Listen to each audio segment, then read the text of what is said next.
Alrighty. I got 3 of them on because they went on without any problem. They're super easy and straightforward to do. But I had a seized one up here.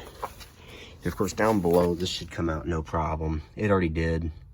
Because that's the first bolt I took off and realized that this was not. This is my first attempt. I was like, oh, I'll just cut through that rubber boot. Well, no. So I cut the top of the thing off. I'm sure it's still super hot. And I cut the nut off using this old grinder. And yeah, really not a big problem. So let's see if we can touch it. No, I cannot grab that. It's too hot. The screwdriver I used to pry off the nut though, it's still laying here, so let's just see if we can't. There we go.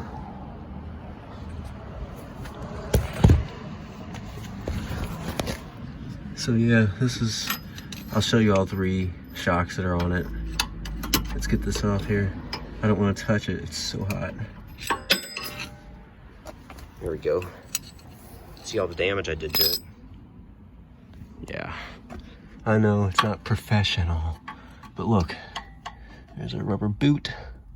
And the new one has all that stuff. So it doesn't matter, this old rotten boot was toast anyway.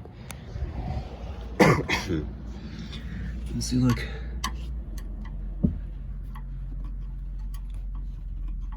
There it is. This thing should just come right off now. We'll scoop off all this old nasty molten rubber. We'll just wipe it off with like an old paper towel or something. I'll clean it off the screwdriver too now. I just made a mess on it. I'll get it all cleaned up later. So down here, you got this. I'll go ahead and get the ratchet. I'll show you the new one, what I mean by it doesn't matter if you cut those. Here, as long as you don't destroy the bottom bolt, because, you know, number one, it bolts into the lower control arm. And also, that bolt does not come in the kit, so yeah. So, of course, the new one comes with these new bushings, so it doesn't matter, as well as a new top. This one's a little chintzier looking, but, you know, not a big deal. These were like $62 total, but I got all the other ones on. The 2 in the rear are just like this on both ends. And I'll show you that real quick. I'm gonna put this one on off camera since it's so easy. There's the new one back here. I did this last night. See just how easy that was. The rear ones came off. You know, not too big of a fight. The only fight was the bolt having a little bit of rust, so those little things that stick off the back to help it stay in place when it comes off, those wouldn't stay. So I had to put a wrench in the backside. So that was all. And the passenger side, it actually unbolted, so it wasn't a big deal. I used, I think it was like a 10mm on the top. This one spun out, and that's when I cut notches and tried to hook up vice grips to it, and it did not work since the bolt's so stuck on there. It moved a little bit, and then that's when it got completely stuck, even with penetrant fluid, since I knew it would be stiff. Anyway, it's off now. I'll slap a little paint on the scuff mark I did there when I get home. But first I gotta put the shock on, and then we'll be done. So I'm gonna real quick unbolt that lower one. I have everything here. I knew what I needed, so I brought it.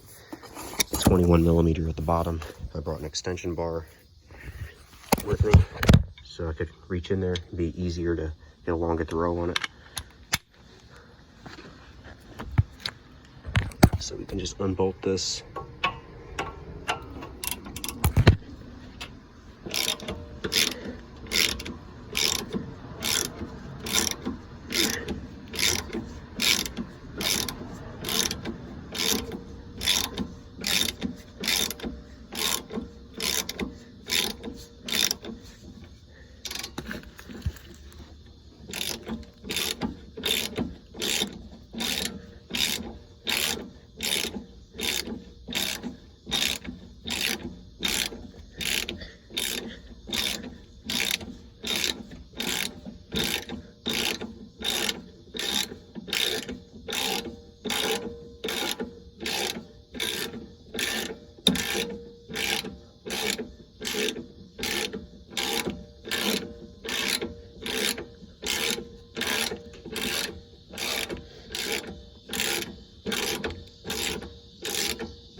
There you go.